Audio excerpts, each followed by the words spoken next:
Hello, everyone. This is Sofia Smallstorm, welcoming you to Speed of Light on the PureMomentumNetwork. This is going to be a solo show done by me, by myself, so we'll see how it goes. I would like to periodically do shows without guests, just for a new take on material where I can just spin off the way that I want to. Not to say that guests are a detraction of any kind, they're wonderful, but people have asked me to just talk about what I talk about and make a whole show out of it. And this was a little bit unnerving. Even though it's easy to talk when you have someone in conversation with you, it's not as easy to do it when you know you're being recorded and it's going to be in stone and the world is going to listen to it. So this is my first show solo, and I hope you'll pardon any ricketiness. And I'm going to focus on the subject of iodine, which is very important to our body. I would like to say it as simply as I can. Iodine is the mineral that we need more than any other. And iodine has been really demonized since about 1980, which I learned from a book that I read by Dr. David Brownstein.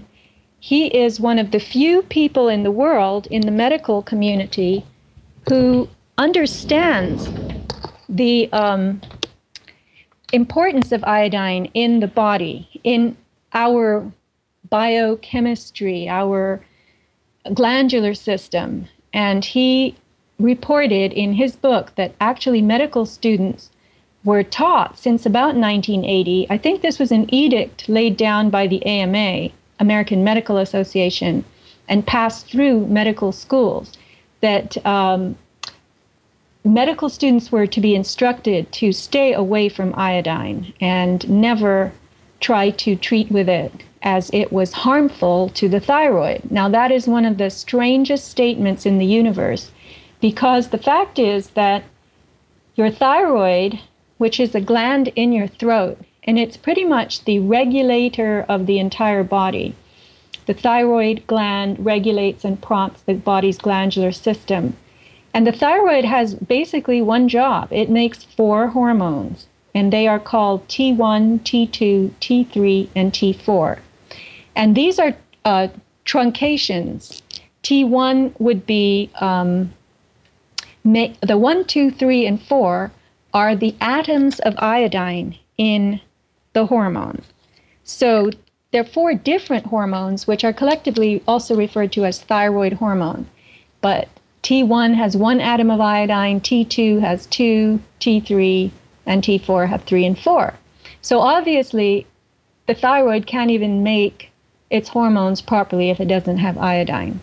And ultimately, that iodine reaches pretty much every cell in your body. So once upon a time, people took iodine drops to stay healthy.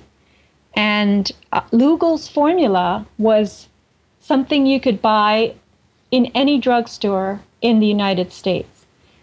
Lugol's formula was a formulation of iodine, potassium iodide and iodine together. And doctors, midwives, everybody knew to take Lugol's formula for just about anything. That would be the go-to, as they say today, thing in your medicine chest. But of course, it wasn't by prescription. It was simply a mineral in liquid form that people took. Now, recuperating from illness at the seashore, that is something a lot of people did. They were sent to convalesce on the coast where there was obviously sunshine, that pure ocean air, and people began to feel a lot better. Why is the ocean air so pure? Well, you are getting onshore winds. They're blowing onshore from offshore. There is a lot of negative electron activity where there is falling water. And I will explain in a later show why electrons are so vital to us as well. But what you find in ocean air is iodine in the form of vapor. So you're breathing in iodine, and the body absolutely craves it and loves it, especially when the cells are in a compromised condition. Then it is said that the use of iodine back in the early 1800s to treat goiter, this marked the birth of Western medicine. So iodine was part of the process of the whole medical convention that we use today. It was a specific agent used for a specific condition. That's basically the bottom line of the way we treat today in medicine. Specific agents for specific conditions. So how has it happened that iodine is so demonized, forgotten, marginalized, trampled on today? It's avoided by doctors, and it's completely misunderstood. Even the lay person will raise their eyes in alarm when you say something about iodine, because they too, it has gotten to them that iodine is something you need to stay away from. I've heard from people, oh, it messes up the thyroid. And I just look at them and say, how does it mess up the thyroid? It's for the thyroid. So once again, I'm not a doctor. I'm just a lay person who started to research iodine when it crossed my own path about 3 or 4 years ago. I was visiting a new friend, and she had been catatonically ill. She had gone to India and come back with some form of amoebic dysentery.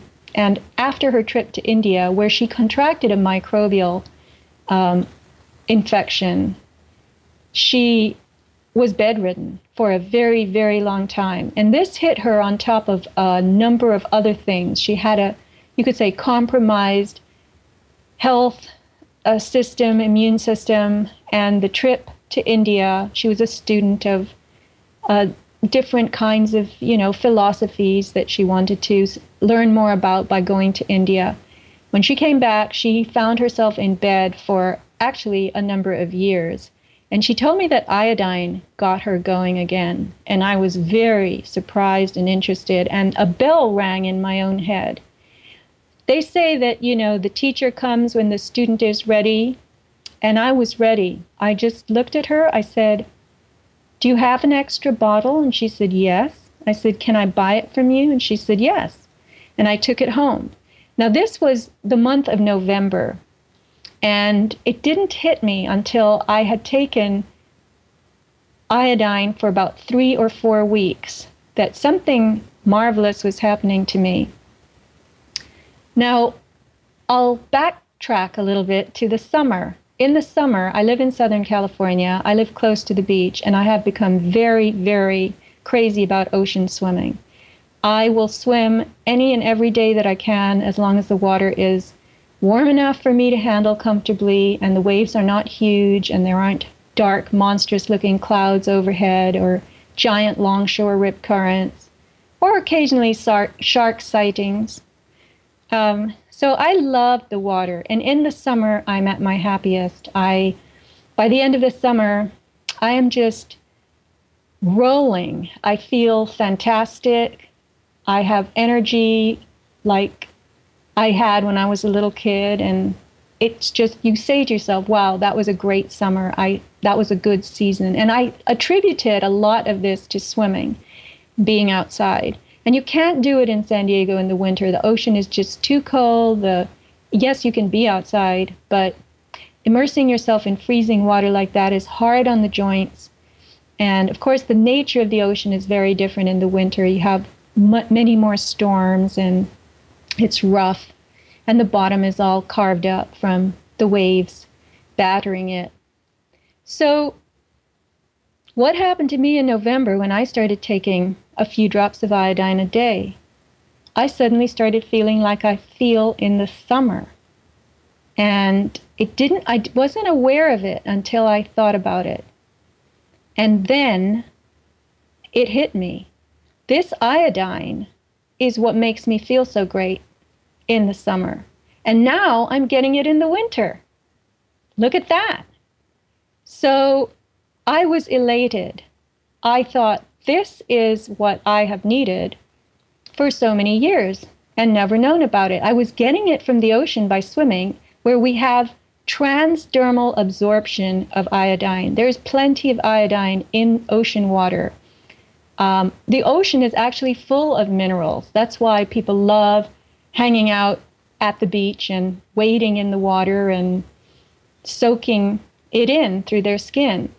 Ocean water is salty because rivers have been bringing the minerals from the soil to the deltas, and they have been filling up the oceans for years and years and years. And ocean water is denser than fresh water, which is why it feels warmer at a certain temperature than pool water or lake water does.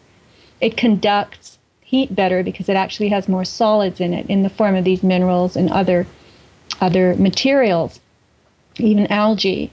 But anyway, I was very, very excited to discover that many things were changing for me as a consequence of taking just a few drops of iodine a day. And iodine is cheap.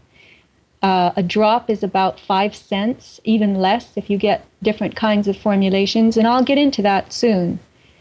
So every single one of the body's trillions of cells contains and depends on iodine.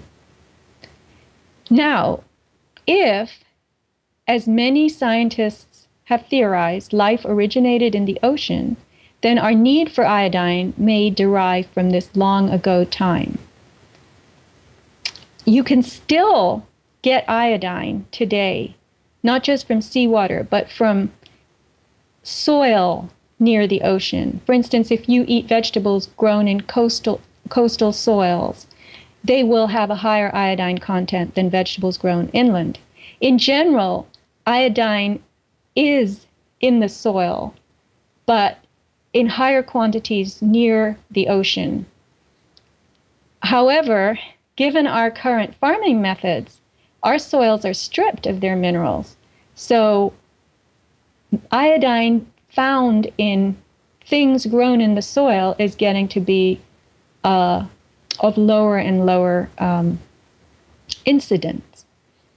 So we have to supplement with iodine today, not just because there's less of it in the soil, but because there's the presence of what I call iodine's dangerous relatives around us in our daily lives.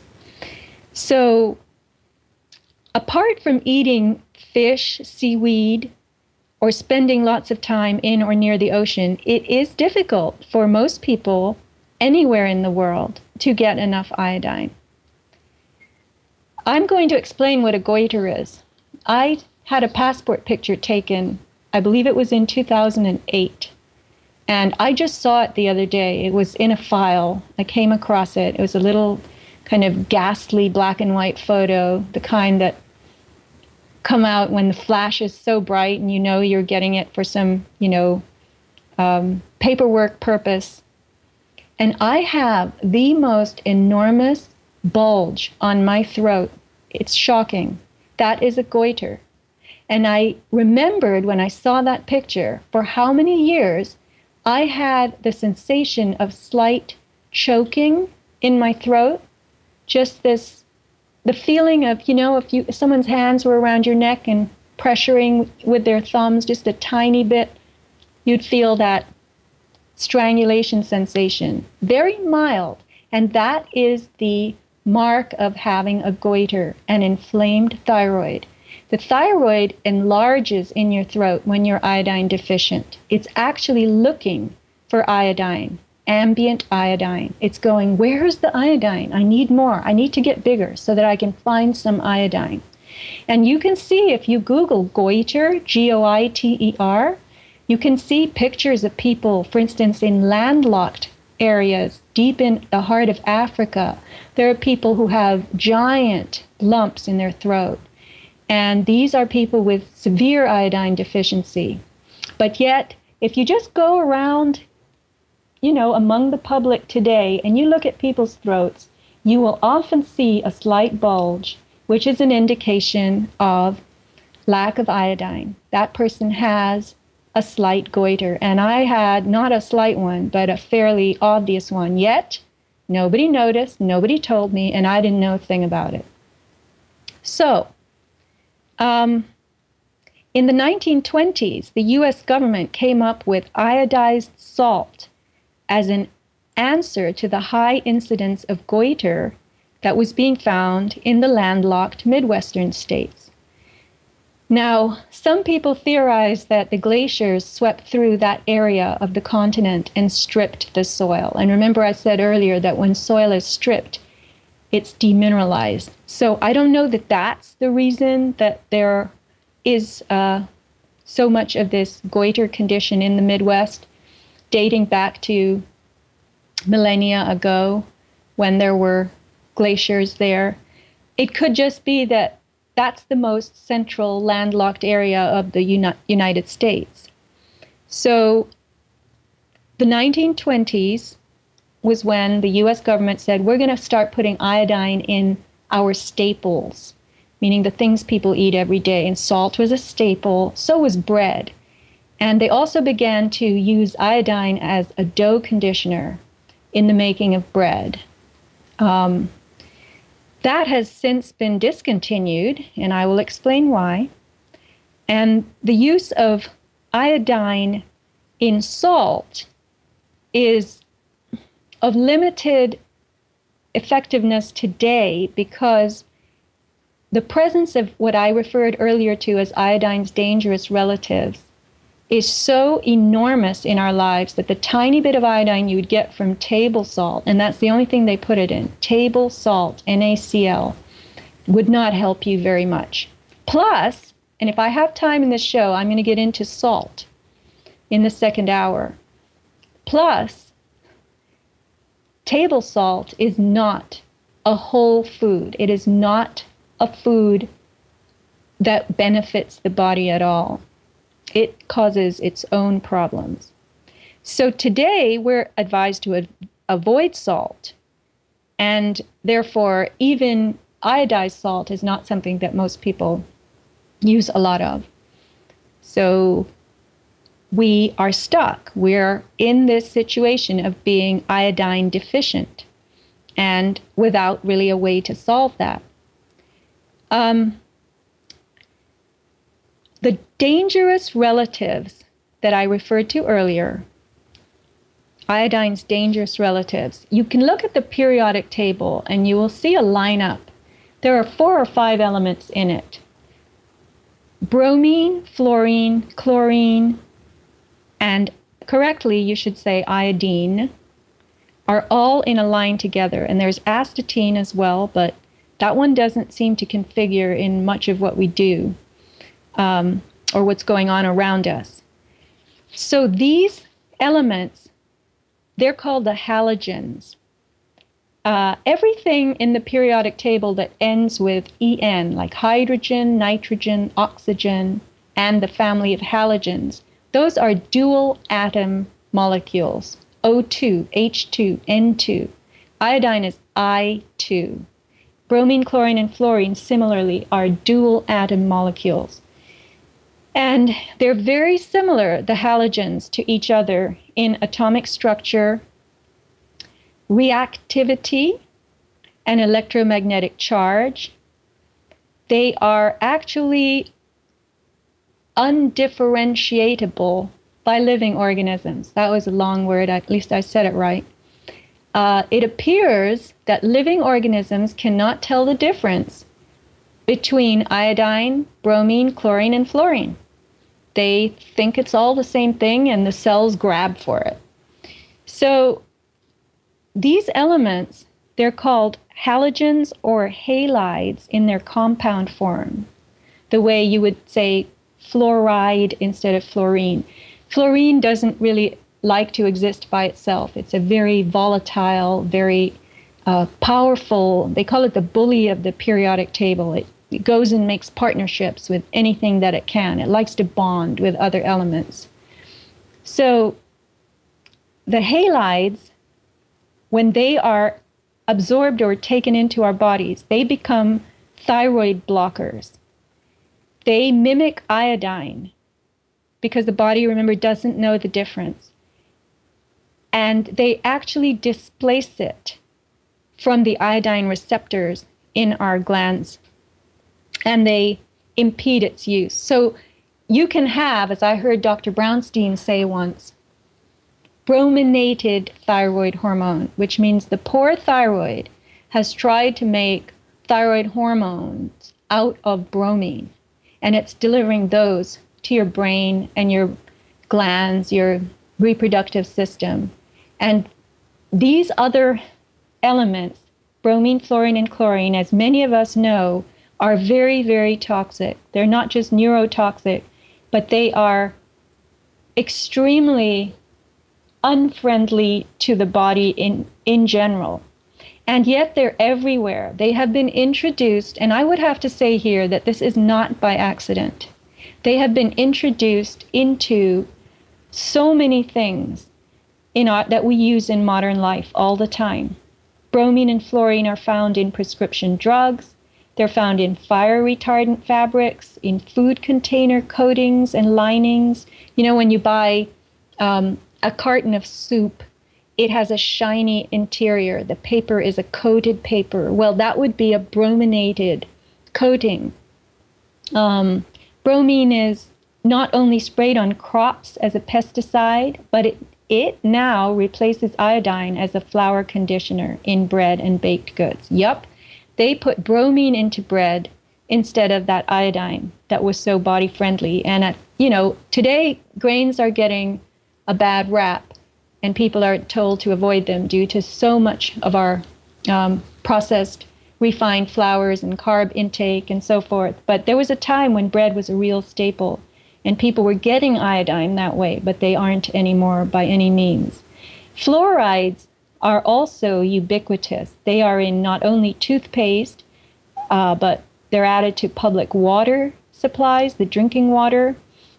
This is allegedly to prevent tooth decay, but there's a huge debate about that. That's another false theory. Fluorides are found in Teflon linings. And today, you watch these Food Network shows, and you go into any store and you try to buy a pot or a pan, and it's nonstick, nonstick, nonstick, nonstick. And all that nonstick is fluoride. And when you use those pans, when you heat up food at high temperature in those coated pans, the fluoride is leaching into your food. So we're getting fluoride exposure through these Teflon pots and pans. You have fluoride in soft drinks in the form of phosphate syrup, and it plays a big role in major industries, in metals refining, defense contracting, fertilizers. Fluorides and bromine are used in warehouses they're used as sprays, pesticide sprays on nuts and grains so that bugs don't start hatching in the bags. They are, of course, bromine is often used as chlorine is in hot tubs. And people who sit in jacuzzis, high concentrations of bromine are only brominating their bodies. They're marinating in this stuff. Chlorine is used as a bleaching agent in household detergents and, of course, in swimming pools, where you can use iodine instead. There was a very, very famous experiment, although this was way back in 1963. It was conducted at Stanford University in California, which has 5 competitive swimming pools. And they used iodine in the pools for a short time, just to see what would happen. And the swimmers who were using those pools came from all over. They were competing at Stanford. They came from all parts of the country, other colleges, and they raved about the iodine. They said, this is fantastic. Our eyes don't burn. Our hair isn't turning green. They felt very, very comfortable, you could even probably say replenished by being in those Stanford University swimming pools. And yet, Stanford reverted to the convention, which is to put chlorine in pools. And chlorine, as we know, dries everybody's skin out, causes all kinds of irritation, and makes you reek for hours afterwards. So it is rather bewildering that you could use iodine in swimming pools, and yet the public pools would almost, I would give you this, universally they won't do it because it would cause such a flap. You would have so many people complaining, misinformed people from the medical world. You would have parents freaking out that such a terrible thing, iodine, was in the pools. Yet, you can get away with using a lot less, and it's a lot better for your body and a lot safer if you do put iodine in a pool versus chlorine. So I would guess that the only people able to do this would be people with their own private pools. And if you have a pool and you want to experiment, you might have to do a little research. You could perhaps contact some of the makers of iodine. I know that Magnesium company in Azle, Texas, makes the nascent iodine that I have been selling on my website. And that the owner of that company is an aerospace engineer. And he was invited some years ago by a friend of his who was a missionary in Africa to develop iodine that could treat malaria. Iodine is antibacterial and antimicrobial. This is why you'll still find it in some people's medicine chests in the form of a tincture that you would put on a cut or an abrasion of some kind. People used to use iodine for that purpose when they were, 30, 40, 50 years ago. And I get that all the time. People say, oh, yeah, I remember iodine. My mother would put it on my knee when I fell down. But it does so much more than that. That is one of the most limited ways you could use iodine. They use it today in hospitals as a scrub, a pre-surgery scrub. And you'll see them swabbing at patients. They cover you from head to foot with what's called betadine or povidone iodine. And some people think you can still buy this in drugstores, but it's not a kind of iodine that you can take internally. It's a formulation that has a lot of other things in it, other chemicals, including a spermicide. So I would not recommend people trying to use drops of povidone iodine if they have any in their cupboard in their bathroom.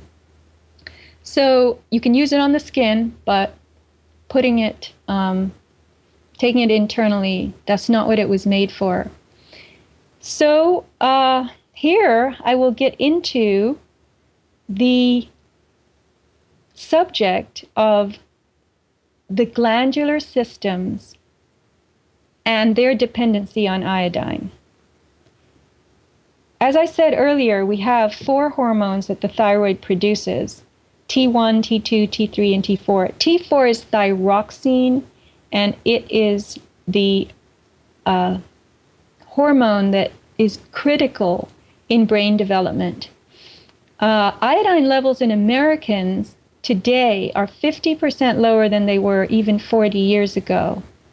And more than 70% of the world's population is affected by iodine-related disorders. Children who get enough iodine as they're growing up generally have a tendency to be less mentally retarded than children who are very iodine deficient. There's a much higher rate of retardation. And I think it was the World Health Organization that has announced that you could prevent mental retardation the world over if you had iodine getting around.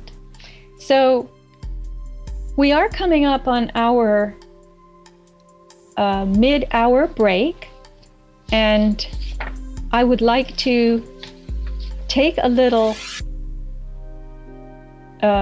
silence here. I will be right back with my iodine show on the other side of this break. An amount necessary or sufficient to have a significant effect or to achieve a result. This is Critical Mass. Greetings, fellow organic beings on planet Earth. My name is Pamela Tartar. I host Critical Mass on PureMomentumNetwork. My awareness tells me humanity is reaching a tipping point. A choice must be made.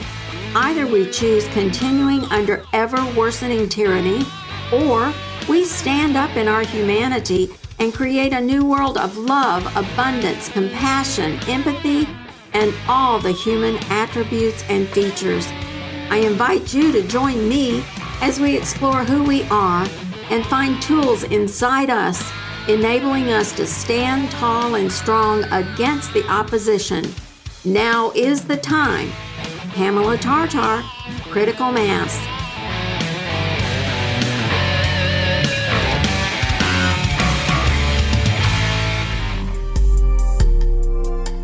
Welcome back, everyone, to Speed of Light. This is Sofia Smallstorm on the Pure Momentum Network. I don't have a guest today because I'm doing a solo show on the subject of iodine. And if I can get into the subject of salt, natural salt, sea salt, in the second hour, I certainly will do that. So let's continue. I was talking about the glandular system of the body being very, very dependent on iodine. It so happens that your thyroid is the number one gland that looks for iodine, and your breasts do as well. It appears that in order to develop and lactate, breasts have an advanced mechanism for storing iodine, and they will even compete for it against the thyroid. So, isn't it interesting today that we have so much breast cancer and we have so much iodine deficiency? The two are running hand in hand. Isn't it interesting today that we have so much prostate cancer, testicular cancer, and so much iodine deficiency? Those three are running hand in hand. Without enough iodine, breasts can become fibrocystic, meaning lumpy and or cancerous. This is all taken from Dr. Brownstein's book, which I recommend to anyone, although it is kind of a laborious, repetitive read.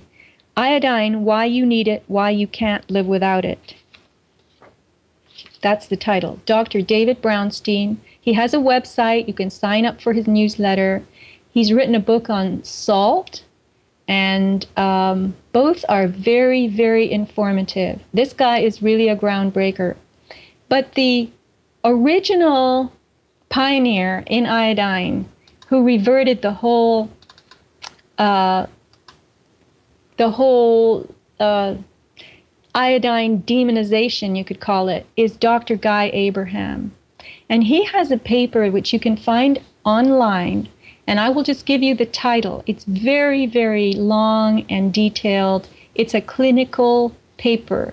The title is The Safe and Effective Implementation of Ortho-Iodo Supplementation in Medical Practice. The Safe and Effective Implementation of Ortho-Iodo Supplementation in Medical Practice. And that long word is ORTHOIODO supplementation, all one word, ORTHOIODO supplementation. So Dr. Abraham's first line is, of all the elements known so far to be essential for health, iodine is the most misunderstood and the most feared. His second line, yet it is by far the safest of all the trace elements known to be essential for human health. Third line, this is the most radical. It is the only trace element that can be ingested safely in amounts up to 100,000 times the RDA. 100,000 times the RDA. Now, there are other people who are all in favor of iodine who contend that that's a really high number.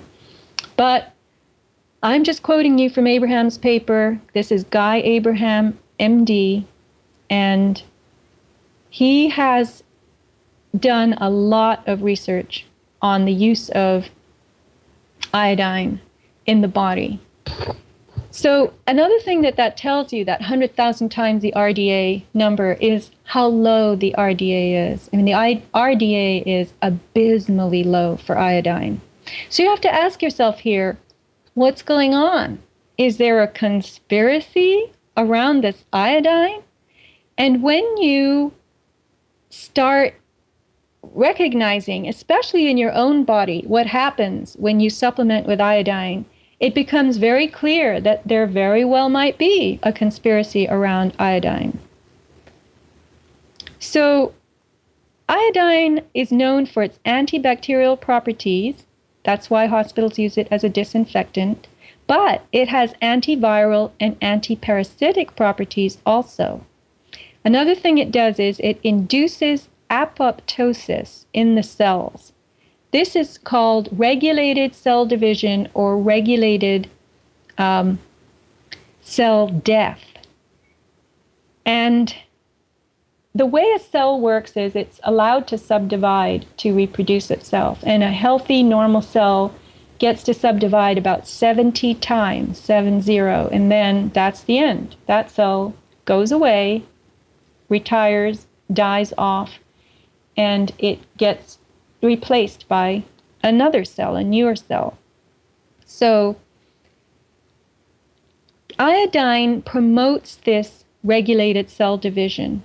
What is unregulated cell division? Well, very simply, it's cancer.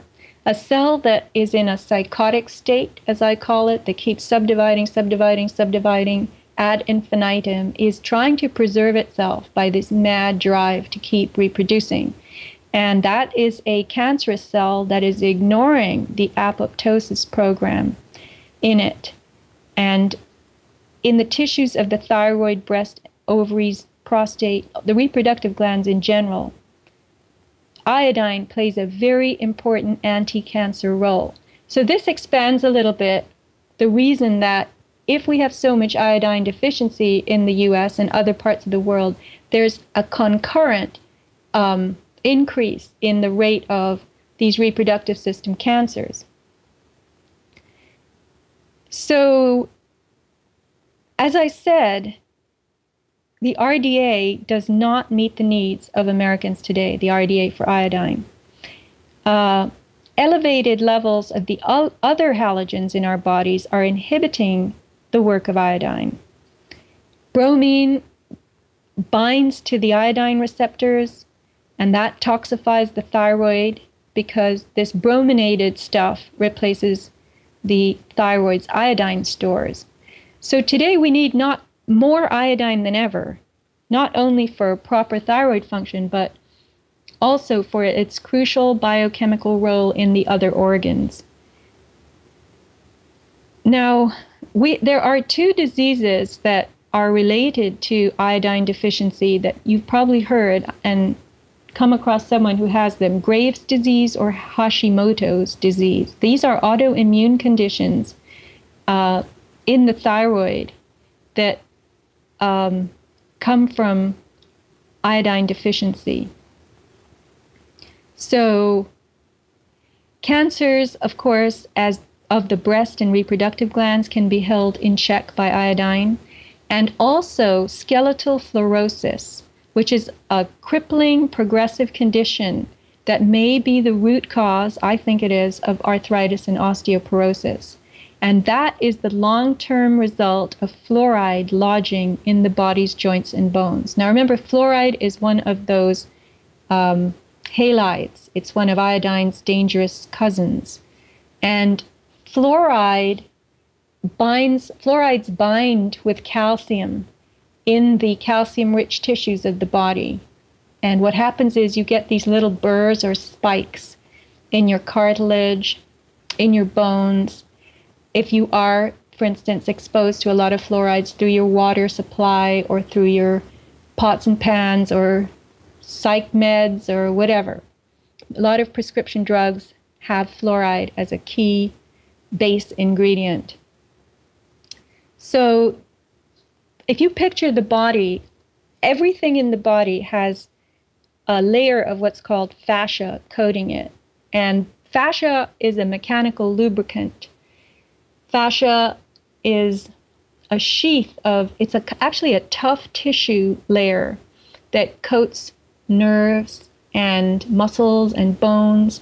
And it's there so that things can slide smoothly across each other because the fascia is, like I said, a mechanical lubricant. So when there are all these little burrs and spikes in the body's calcium-rich tissues, the cartilage, the joints, the bones, then the fascia catches on them and tears. And so a person who has a lot of skeletal fluorosis, a lot of these deposits of calcium fluoride in the bones and the cartilage, those people can't move without pain. And once you start taking iodine, you actually can have some improvement. And this was my story.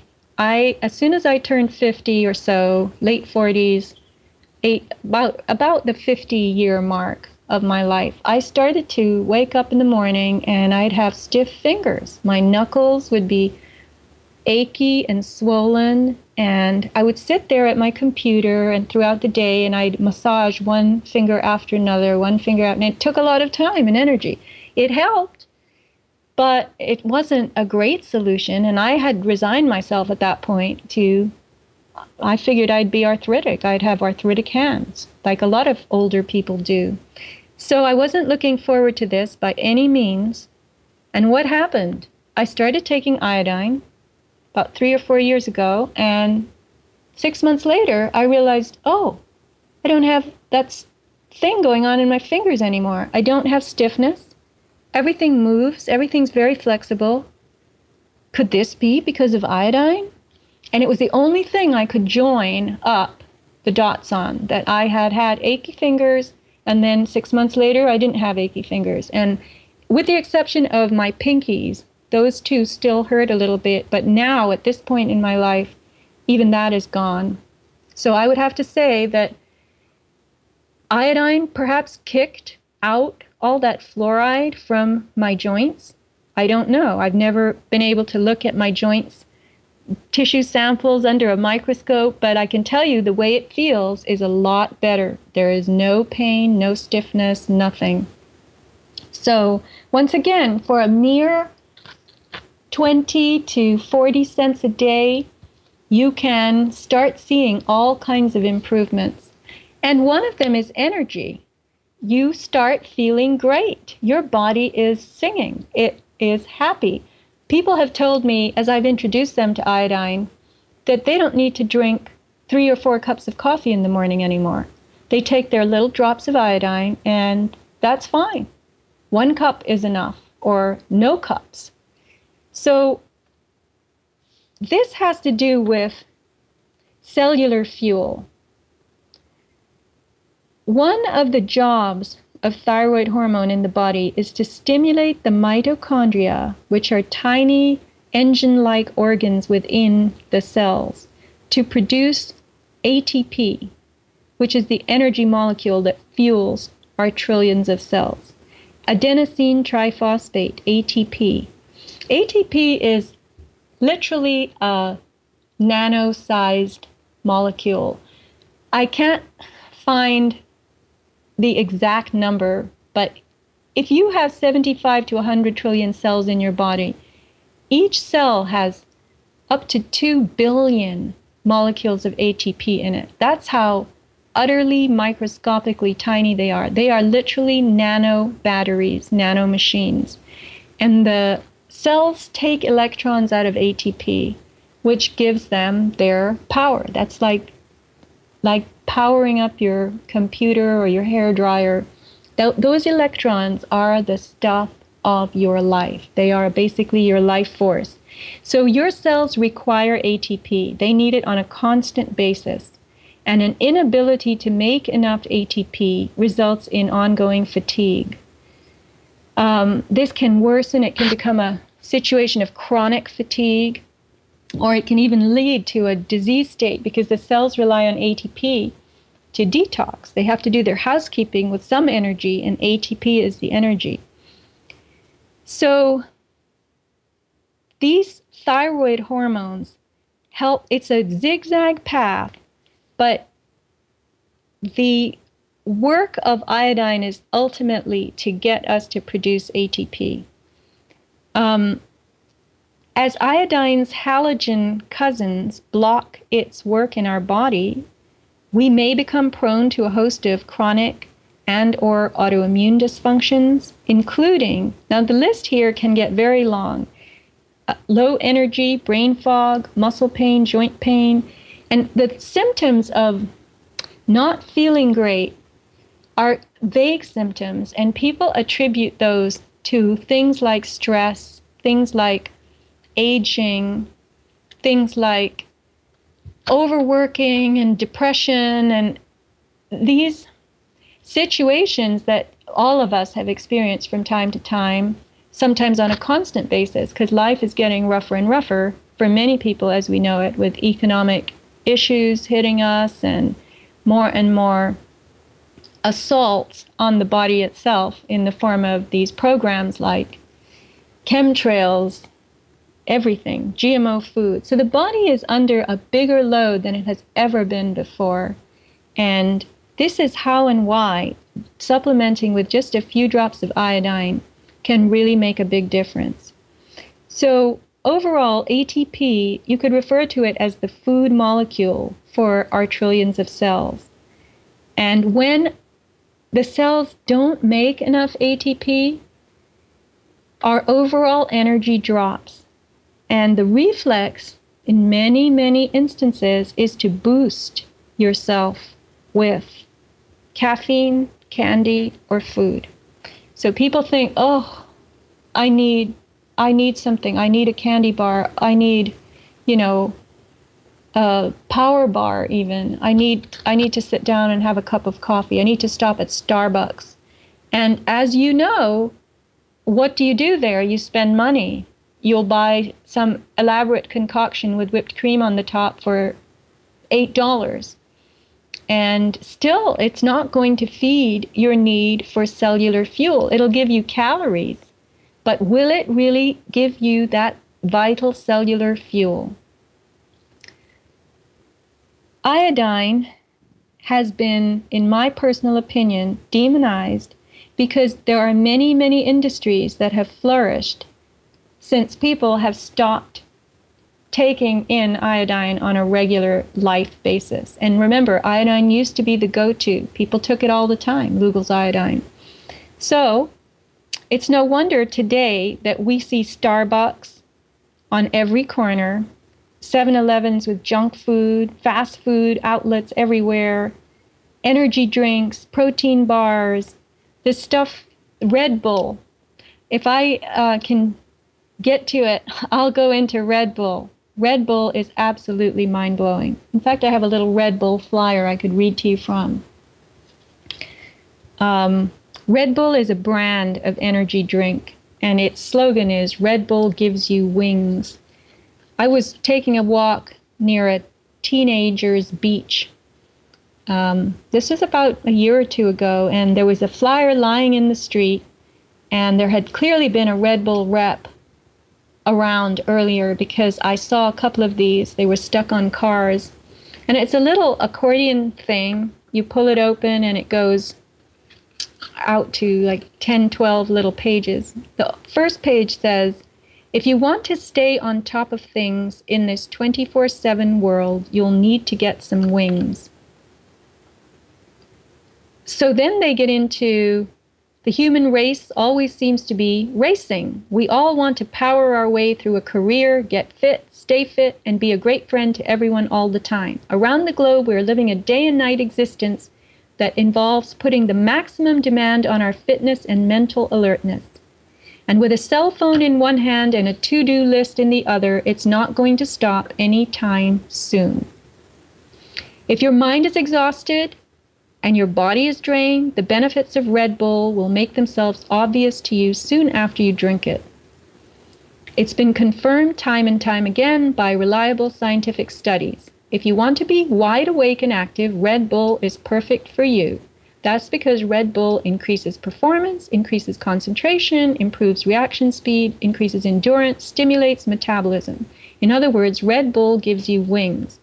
Well, listen, iodine gives you the same. It gives it to you without caffeine, taurine, glucuronolactone, and this other stuff that Red Bull is full of. Red Bull here, it says, contains carbohydrates in the form of sugars. Based on a special recipe, this unique mixture of substances results in a dose of pure energy. Well, we know that if you get a big shot of caffeine and sugar, what is going to happen to you a little later? You're just going to crash. And if you have sustained those peaks and crashes on a daily, weekly, monthly, yearly basis, you're just going to end up being in a state of cellular exhaustion. So where you rectify feeling a little tuckered out is on the level of your cells. Yet, if you gravitate to Starbucks and energy drinks and this kind of thing, you are supporting a pretty big market, a number of pretty big markets. So I'm figuring it's no wonder we're becoming increasingly obese as we reach for more food or caffeine and sugary things to solve our need for energy. Iodine depletion may be the real cause of our low energy, but all these things that are marketed to us all the time constitute big money-generating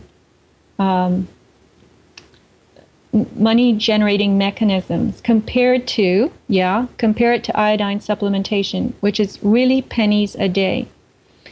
And I could get into how you take iodine. Most people take it in a tiny bit of water. They drop however many drops they are used to taking into a little water every morning, and they swallow it down. And you can take a second dose in the afternoon, or you can combine different types of iodine. For instance, the nascent iodine with the Lugol's iodine in the morning. That's what I do. And then you have a time release dose in the afternoon. So you get energy right away from this single atom iodine, nascent iodine, and then it takes your thyroid a few hours to break down the potassium iodide and deliver that to your thyroid and your other glands. So combining the two iodines in the morning, I have found is a good thing. I'm just telling you from my own experience what I like to do, but everybody's different. And when you get iodine, you can get it online. You can get it at my website, avatarproducts.com. I carry nascent iodine. You can Google it, magnesium or nascent iodine. You can get it all over the internet. It's very inexpensive. A drop is about 4 or 5 cents. And everyone is encouraged to start out slowly, to take 1 drop on the first day only, and then gradually increase, maybe a drop or 2 a week until you get, I tell people, check it out at 4 drops a day and just see how you feel. And even bodies that have been without iodine for years will be very happy on 4 drops a day. That is like a gift to them, and they'll start doing all kinds of amazing re-regulation. I will give you an example here. I met a woman recently who asked me to bring her a bottle of iodine. She didn't tell me. I did not know her very well. She didn't tell me that she had had a constipation problem for 30 years. 1 bowel movement a week for the last 30 years. And it was driving her insane.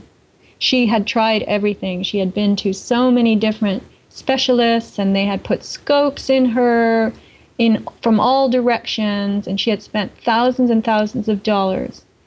And nothing worked. Fiber didn't work, laxatives didn't, nothing. Just this awful situation of 1 bowel movement every week for 30 years. So I didn't know about this. I just brought her a little bottle of iodine. I have the 1/4 ounce bottle on my website, and that actually isn't available anywhere else. I'm lucky that I am able to get it from the manufacturer. So that's what I brought her, and she took 1 drop of iodine, and she told me that that fixed everything. And she's been taking it ever since, and her problem of 30 years is gone, and she can't believe it. She said, this is life-changing stuff. I have many stories like that from people that I've crossed paths with that have reported amazing, amazing results from iodine. Just 1 drop or 2 drops. That's how starved our bodies are for it. And I'm in awe of what it can do. Just such a tiny bit. And I would say that almost everybody I know can afford 10 or 20 or 30 cents a day. And if you stack that up against what it's doing for you, it's a lot cheaper than, any of this other stuff. These special expensive formulations, the bars, the drinks, there are all kinds of things online in the, network marketing pyramids where people sell products that are special formulations for extra energy. So iodine is a very basic thing. It's the element that, as Dr. Abraham says, is the safest of all the trace elements known to be essential for human health. So, healthy metabolism depends on a proper exchange of protons and electrons during chemical reactions on the cellular level. This is called the body's redox balance. And here's where it gets a little bit technical, and I will do the best I can with this. So, as I mentioned before, ATP is the nano battery that gives the cells their fuel. As electrons are taken out of ATP by the cell, ATP becomes reduced. This is called reduction. And when molecules lose electrons and protons, they are referred to as oxidating. This is called oxidation. They're giving up their electrons and protons. They're becoming reduced, and they're undergoing oxidation. So, complex organisms, eukaryotic life forms, humans, animals, we need more reduction. We need more energy uptake than energy loss, because we do more things. We move around and we think, and we're complex in not only our structure but in our functions. So reduction makes electrons available for energy production. ATP being around to be reduced allows us to draw energy. We want a biochemical system in us that's supplying electrons in sufficiency so that we don't have too much loss of energy. Loss of energy is called oxidation. Energy uptake is called reduction. And together those are referred to as the redox balance, the reduction-oxidation balance. So when cells have too much oxidation, when they're losing energy instead of taking up energy, they lose electrons and therefore they lose energy. This is called oxidative stress. Oxidative stress is a condition of too much oxidation, too much energy loss, and that is really on the cellular level. The toxic load of environmental pollution, all these preservative-laden foods that we eat, the chemically laced water, the even psychological stress, all of that creates oxidative stress in the bodies. It takes energy. It causes you to lose energy. Detoxing from environmental pollution trying to sort those chemical preservatives out of your food, trying to get nutrients out of nutrient-poor food. This all causes the cells to expend a lot of energy, and they become tired or in a condition of oxidation.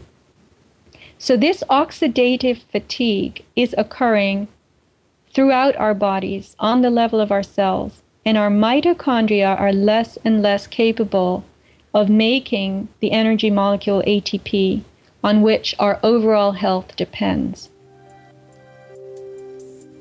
I'm now at the end of the first half of this show, this Iodine show by Sofia Smallstorm herself, trying to stumble through talking to a microphone without anybody telling me, giving me any feedback.